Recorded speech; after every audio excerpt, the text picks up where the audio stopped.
We are joined by Iowa coach Lisa Bluder and the student athletes Sydney Affolter, Caitlin Clark, and Kate Martin. We'll start with opening comments from Coach. Yeah, I'm just extremely grateful for this group of young women we have. They're just amazing. You know, everybody at the beginning of the year kept saying, oh, you know, Iowa lost so much. They lost all this offense and 2 starters, and everybody kept focusing on that, and we kept focusing on what we had. And even when we had an injury with Molly Davis going out of the lineup, you know, Sid just came in there seamlessly, and I'm really just proud of this group. They kept the focus all the time on us, and I'm really I couldn't be more happy for such a great group of young women than this. So, thank you. We'll open it up now for questions for the student athletes. Start in the front. Doug Feinberg, the AP. Caitlin, to get back to the Final Four again, to beat the team that knocked you guys out last year, what does it mean to have Iowa in the spot to still be playing a chance to win a national championship? Yeah, like you said, I feel like, you know, it's amazing to be back in the Final Four. It's so hard to get there, especially with this region and how loaded this region was. But, you know, we told ourselves we're the 1 seed for a reason. You know, we've earned this. We deserve to be in these moments. We're prepared for these moments. But I think we came out here and, you know, our second and third quarters we played really, really good basketball. And LSU's a really good team. They're hard to guard. They're such good one-on-one players. You know, they break you down. They make tough shots. They killed us on the glass. But we were just resilient. You know, we never hung our head when things didn't go our way. And, you know, that can get you a long way. And, you know, I'm just proud of this group to go back to the Final Four. And, you know, you enjoy this, and then you get to Cleveland and you start prepping for your next game. You know, we want to win 2 more. And, you know, I think we have the power to do that. Oh, hold on. Go ahead. Howard Mendel at the Next. Congratulations to all of you for reaching the Final Four. Sid, this is for you. It's kind of a 2-parter. The first, the amount of time you were defending Anissa Morrow, and just take me through sort of that battle, the approach you took to it, and then at the conclusion of the game, if you'd take me through, you know, I know you had family in the stands, what that moment was like for you, if you'd take, you know, moments from that. Yeah, first off, Anissa Morrow is a great player, and, you know, I think me and Kate both guarded her. Kate guarded her a lot of the game, and she's a great post, and we know what they like to do. You know, they like to get down on the post up, and we're a bit smaller than them, but we battled down there, and that was most important. They beat us on the glass, but I think really in the second half, we really stepped it up and focused on our box outs and defense. But overall, when I got to celebrate with my family, that was a super special moment for them to be here and share this moment with them. You know, my parents and my brother have been with me and through everything, so I'm just so grateful to have them here with me. Ken Shaw from the Schenectady Gazette. For the players, was revenge on your mind coming to this game for what happened last year? To be honest, no. I feel like we prepare for this game. We focus on Iowa. We do what Iowa does, and we'll come out on top. And that was kind of Coach Bluder's message. It's not about last year. You worry too much about the past. You know, you're going to get caught up in that. It's about being present, being where your feet are. Don't worry about being in the Final Four, be in this moment, be in the Elite Eight. You know, enjoy that and soak that in, and, you know, that's what's going to allow you to win 40 minutes, and that's exactly what we did. And, you know, I thought we just played a really good basketball game. When they went on their runs, we always had an answer, and that's all you can ask of your team. Nancy Armour. Yes, go ahead. Go ahead, Nancy. Nancy Armour, USA Today Sport. For Caitlin and Kate, how much you've been there before, so how much more incentive is it to take the step that you didn't, you know, that you came up 1 step short last year? Yeah, I think that's obviously our goal. That's where we want to be, but you got to win 1 at a time. There's still 2 more there to get, and that's what makes the Final Four so fun. And, you know, anybody can take it, anybody can win it, and I mean, yes, we want to win the national title. That's probably what 100 other Division I basketball teams said when they started their season. And there's only 1 team of 360 that get to end their season happy. And to me, that's what makes this sport so fun. You know, a lot of people end disappointed. And, you know, being so close last year, I think that's what just drives you. But I know our group has given everything we got. And, you know, at the end of the day, you win, you lose. I feel like our group has given so much to this game and to this program that you can always hold your head high. But I think at the same time, that's the reason we have been able to play such good basketball is we don't want this to end, and we want to keep coming back and working hard with each other and fighting for one more week and, extend it as long as you possibly can, I guess. Chantel Jennings with The Athletic. Caitlin, after your freshman year, the loss to UConn, you said something in the press conference then about, I wanted to get to a Final Four. I didn't say it was going to be my freshman year. Thinking back then, what was missing in you and that team to make that step, and what is it that you guys have now that you were able to do it twice? Honestly, I feel like, well, first of all, we were a young team. We had no experience playing with a young point guard. I was a freshman, and I think the biggest thing has just been my maturity and being able to move on from things when it doesn't go my way. And I feel like that's what I'm the most proud of over the course of these last 2 games, just being calm, cool, collected, and dialed into what we need to do. I'm not worried about what the other team's doing. I'm not worried about what call the ref is making. I'm worried about what Iowa needs. And when I'm able to do that, I feel like that helps my teammates a lot, and I feel like that's the biggest way that I've grown over the course of the last 2 years. I'm not sure I really even did that my sophomore year, and I've always had the basketball skill. It's just been my mind and making my mind better, and lucky enough I've had really good teammates that have held me accountable, and also been my biggest fans and been there to support me the entire way. Jeff Linder, Cedar Rapids Gazette. Caitlin, you had a kind of a no-lose proposition here. Either you were going to go to Cleveland for the Final Four, or you're going to try out for the Olympic team. Just how much greater is this than that would have been? Yeah, that's tough. I mean, obviously, the Olympics are always your dream, but to be here with this team and to be able to do what we've done and to extend that out another week is all I could have really asked. That's all I wanted, is to win this game tonight and be going back to Cleveland with, the people I love and get to play for Iowa. That's across my chest every single time. So for me, it was like a win-win, I guess. I mean, I don't know. But more than anything, my focus is 100% on making Iowa really good and not really too focused on all that other stuff. I know that'll be there when, my career ends, and hopefully that's with a win. Hi, Em Adler from The Next. Caitlin, your question. Were you surprised that Flaujae, you didn't get more reps against her defending you? It seemed like her length was a little bit of an issue later in the game. Yeah, I mean, I wouldn't say it was too much of an issue. I mean, honestly, no matter what they threw at me, I thought we always had a good answer. I think our goal coming into this game was to set a ton of ball screens, and that's exactly what we did. And, I think they started showing late at the end of the game, which can sometimes be a little bit better on me rather than drop coverage. But coming into this game, I did expect her to guard me, I will say that. But at the same time, every team we play throws multiple defenders at us. I don't see one person for 40 minutes, and that's what they did. They brought somebody in off the bench that guarded me too. She guarded me a little bit.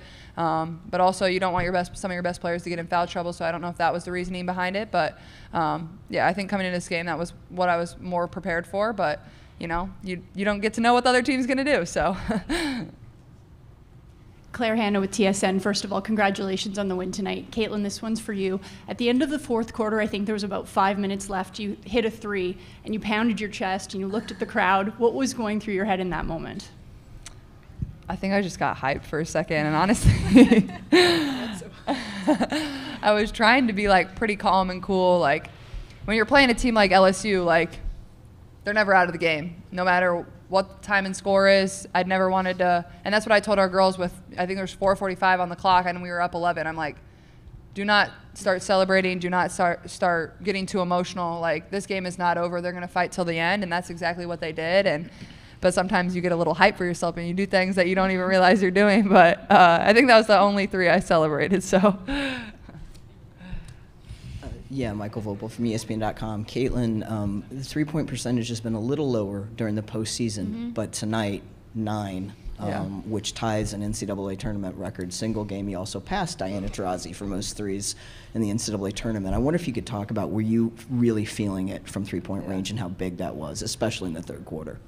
Yeah, I think for myself, I probably haven't been shooting it as good from 3 over the course of the last 5 or so games, but even if you told me that, I would still have 110% belief in myself and what I've been able to do this year. And to me, everything averages out over the course of the year. I've had games where I've been 2 for 16. I've had games where I've been 9 of 15. It all averages out. And I think that just speaks to the confidence that I have in myself and the time I've put in the gym.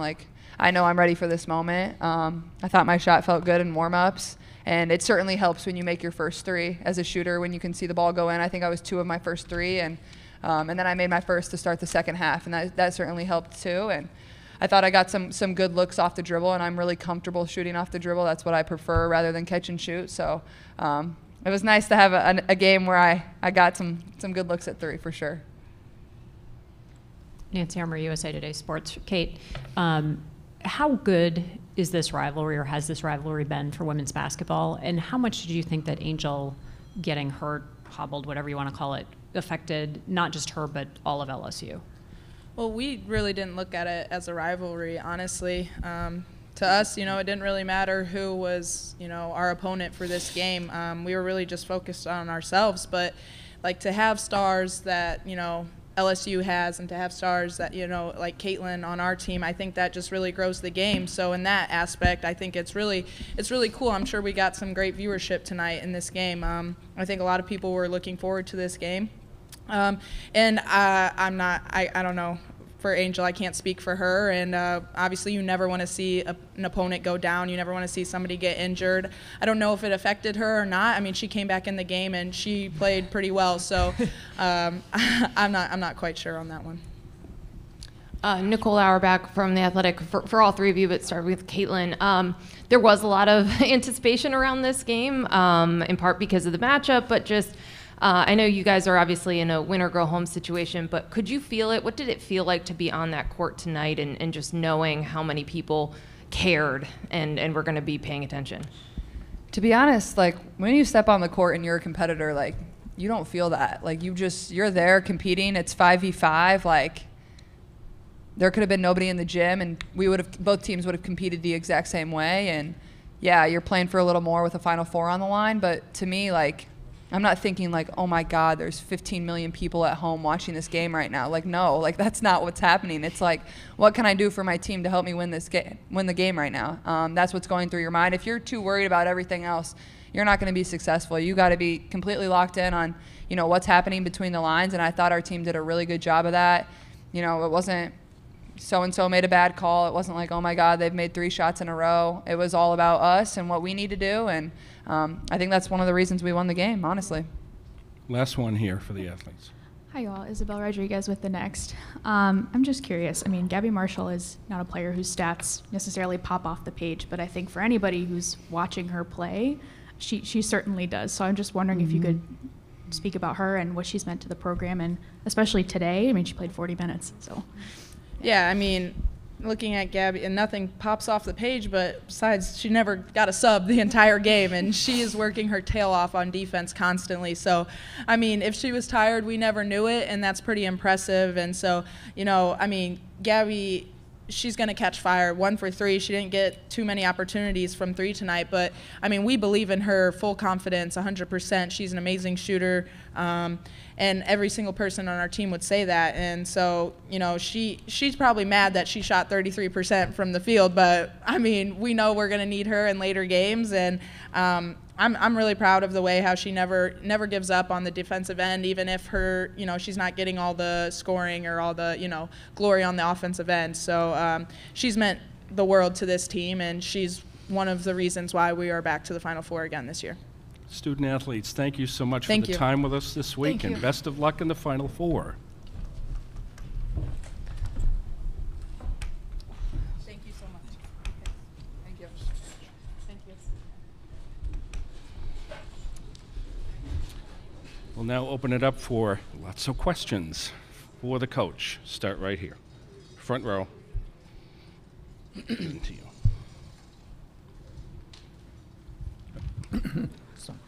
Michael Oss, Cedar Rapids Gazette.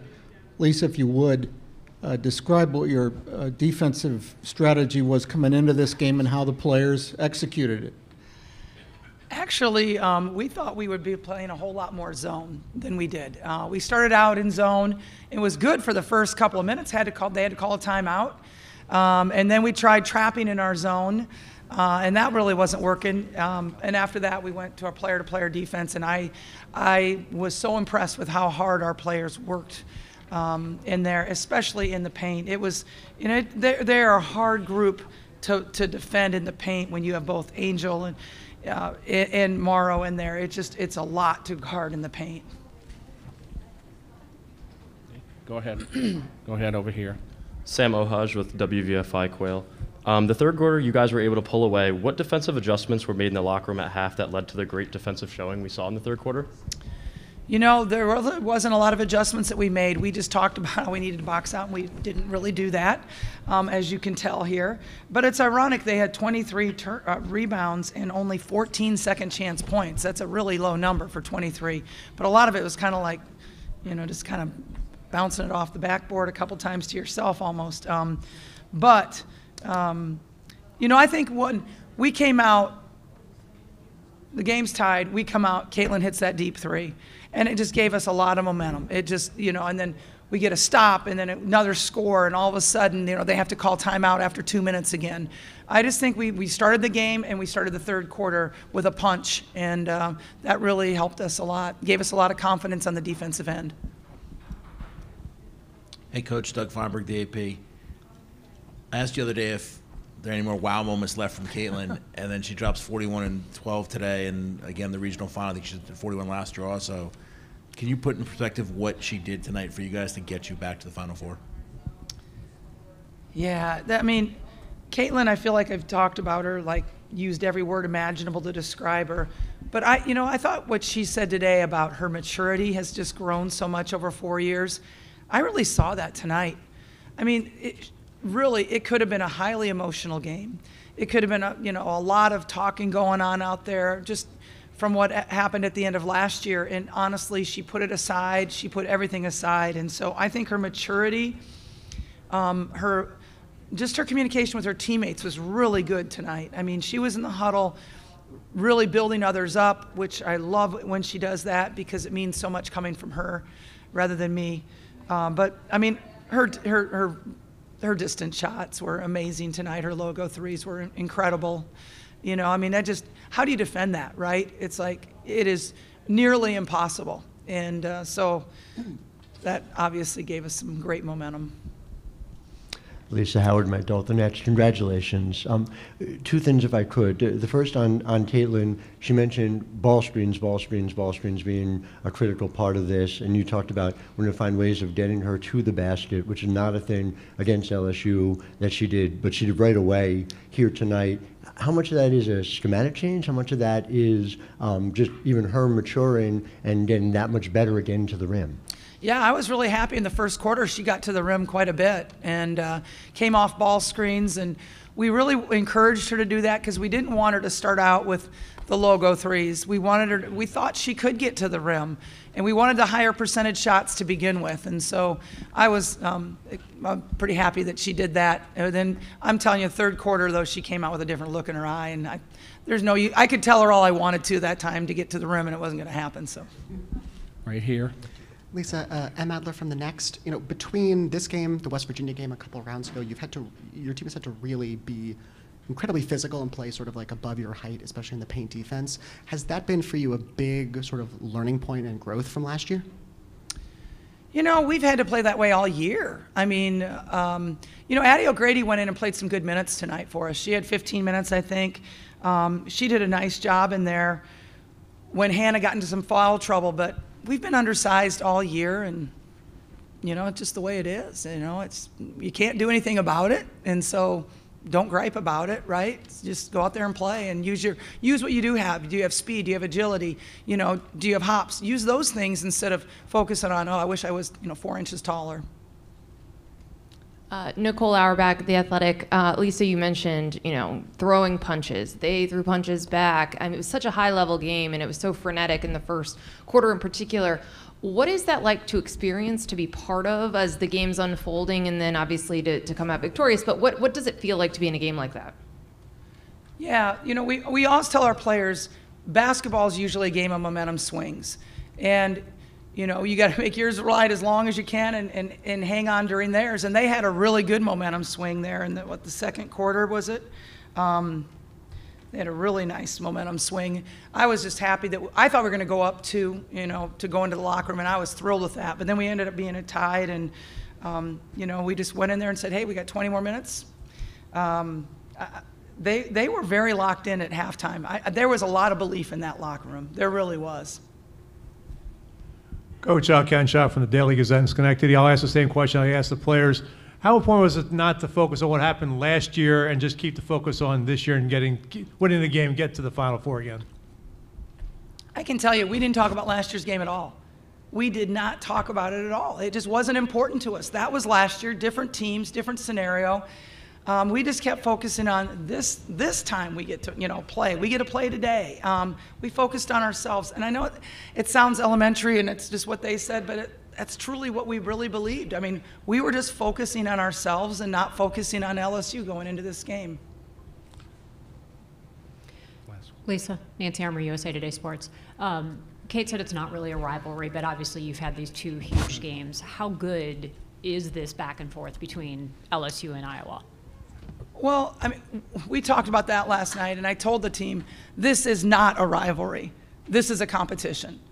It's a competition against an opponent. It is not a rivalry. I just don't feel like we've played them that many times that you consider it a rivalry.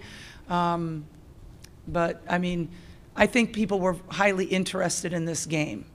And so I think people were excited to see this play, to see this matchup again. So I think that was there, the excitement around the game, but it certainly wasn't one that we feel like is a rivalry. It was just going out to compete. Last one here. Hey, Coach. Isabel Rodriguez with The Next. To bring it back to Gabby Marshall, I mean, for you, from the coaching perspective, I mean, it's different to when you're like a teammate to have somebody who's that consistent. But for you as a coach, like, what does it mean to have somebody who can go out there and put 40 minutes on the floor the way that she does so consistently and with so much energy? I'm so glad that you noticed her because I think she doesn't get enough credit for how hard she plays. First of all, yes, she is a sniper. She shoots 1 out of 3 tonight. It's 50% adjusted. But she has 2 steals. She has a block shot. I mean, she's the shortest person out there, and she has a block shot. She consistently guards the toughest person. She consistently gives it all that she has defensively, whether it's, getting out and denying or understanding to get her hands up, something as simple as that. She is a great defensive player, and I'm so proud of her effort, and I'm glad that you recognize that as well. So thank you. Coach, thank you for your time with us this week, and best of luck in Cleveland. Yeah, thank you. Thank you, everyone, and safe travels. Thank you. Yeah, appreciate it very much.